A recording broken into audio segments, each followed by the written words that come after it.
Iba't ibang level ng sakit ang maaaring maranasan dahil walang anesthesia ang prosesong ito. Permanente na ang marka kaya bawal ang magkamali. Ang gumagawa ng mga ganitong obra dapat matapang, maton at astig. Mga katangiang taglay ng ating bida na isang Eva.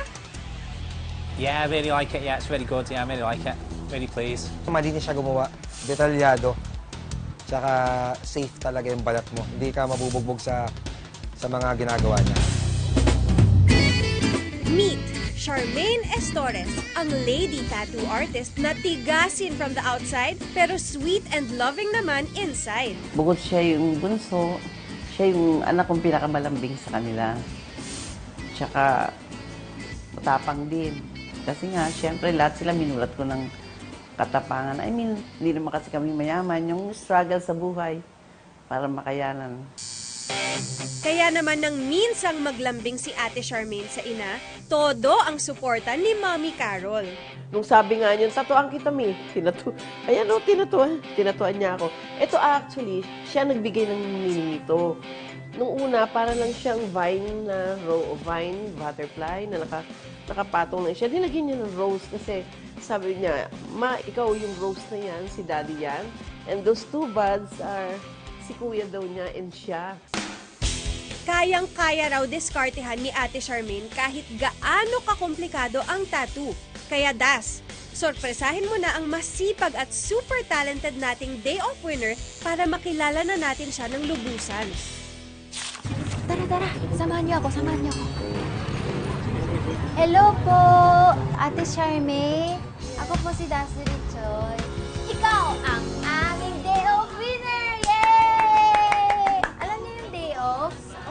Day off winner kasi, we will give you vacation. Narinig ko kasi, balita ko, ikaw yung parang sobrang galing na tattoo artist. Ang alam ko, bata pa lang parang gusto mo mag-drawing, ganyan. Congrats, ikaw yung day off. Ikaw, ako bahala dito. Ikaw, vacation ka na. Nasyak ako, hindi ako makapagsalita. Nalalamig ako na siyempre mixed emotion na po. Hindi basta-basta ang mga gawa ng ating day off winner at tattoo artist na si Charmaine Estores. Lumalaban talaga ang mga tattoo niya, mga bes! Sa katunayan, sa magkakasunod na taon ng 2014, 2015 at 2016 ay nakuha niya ang first place sa female category ng 3 magkakaibang tattoo contests. Yung tattoo ko, parang nagsisignify siya kung anong pagkatao meron ka, kung ano hilig mo. So, yun po talaga dapat ang essence ng tattoo. So, hindi mo lang siya i-wear na parang alahas. Kailangan, lalagyan mo rin siya ng storya po. Kaya naman pala hindi na makapag-day off si Ate Charmaine. Masyado niyang ginalingan. Kahit busy siya, asikaso naman yung mga anak niya. Naiyahatid niya muna sa school. Pag hindi siya pagod, siya sumusundo. Naku, in demand talaga si Ate Charmaine, kaya start na tayo, Das. Art education ang kursong kinuha ni Ate Charmaine. Sa halip na sa papel o tela, katawan ng tao ang napili niyang canvas para sa kanyang obra maestra. Bata pa lang po, nagdo-drawing na ako ng mga sa katawan ko. Gamit ko lang po pentel pen. Minsan, ball pen nga lang po. Pinagagalitan pa ako ng nanay ko kasi madumi daw sa katawan. Nagsimula po akong magtato February 19 po. Anniversary gift sa akin ng asawa ko. So, 3 years na po ang Charms Tattoo. Nag-start yung knowledge ko about sa tattoo. Research lang po.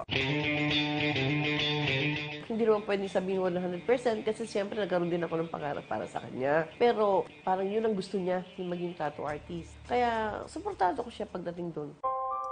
Sinuklian din naman ni Ate Charmaine ang suporta ng ina.